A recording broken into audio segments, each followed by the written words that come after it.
Hey, we often all think about our life and things that occur, family, work, relationships, careers. Um, we all wish that there are things we could change or something different, how it might happen. Um, you're trying new things or going after what you really desire or what to do. That's kind of what happens in this poem. The lady is afraid, but eventually she breaks past her fear to go after what her heart desires. Um, and I'm going to be reading The Lady of Shalott by Alfred Lord Tennyson. And this is the 1842 The Lady of Shalott.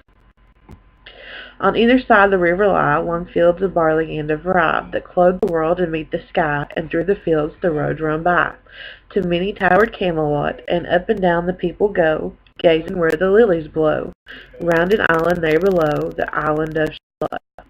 Willows whiten, aspens quiver, little breezes dusk and shiver, through the way that runs forever by the island in the river. Flowing down to Camelot, 4 grey walls and 4 grey towers overlook a space of flowers, and the silent isle embowers the Lady of Shalott. By the margin willow veiled slide the heavy barges trailed, by slow horses and unhailed the shallop flitteth silken sailed, skimming down to Camelot. But who has seen her wave her hand, or at the casement seen her stand? Or is she known in all the land, the Lady of Shalott? Only reapers reaping early, and among the bearded barley, hear a song that echoes clearly from the river winding clearly. Down towered Camelot, and by the moon the reaper weary, piling sheaves in uplands airy, listening whispers, 'tis the fairy, the Lady of Shalott. There she weaves by night and day a magic web with colours gay. She has heard a whisper say, a curse is on her if she stay. To look down to Camelot, she knows not what the curse may be, and so she weaveth steadily, and little other care has she, the Lady of Shalott. And moving the mirror clear that hangs before her all the year, shadows of the world appear, there she sees the highway near, winding down to Camelot. There the river eddy whirls, and there the surly village churls, and the red cloaks of the market girls pass onward from Shalott. Sometimes a troop of damsels glad, an abbot on an ambling pad, sometimes a curly shepherd lad, or long-haired page in crimson clad, goes by the towered Camelot, and sometimes through the mirror blue the knights come riding 2 and 2. She hath no loyal knight and true, the Lady of Shalott. But in her web she still delights to weave the mirror's magic sights, for often through the silent nights a funeral with plumes and lights, and music went to Camelot. Or when the moon was overhead, came 2 young lovers lately wed. I am hastic a shadow, said the Lady of Shalott. A bow shot from her borrowed eaves, he rode between the barley sheaves. The sun came dazzling through the leaves, and flamed upon the brazen greaves of bold Sir Lancelot. A red cross knight for over kneeled to a lady in his shield, that sparkled in the yellow field beside the remote Shalott. The gemmy bridle glittered freely, like to some branch of stars we see, hung in the golden galaxy, the bridle bells rang merrily. As he rode down to Camelot, and from his blazoned baldric slung, a mighty silver bugle hung, and as he rode his armor rung, beside the remote Shalott.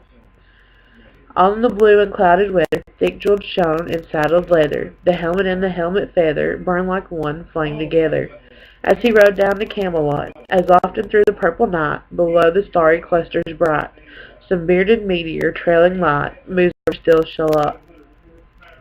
His broad clear bow in sunlight glowed, on brownish shifts his war horse rode. From underneath his helmet flowed his coal black curls on as he rode. As he rode down to Camelot, from the bank from the river, he flashed into the crystal mirror. Tirra-lirra by the river, Sir Lancelot sang.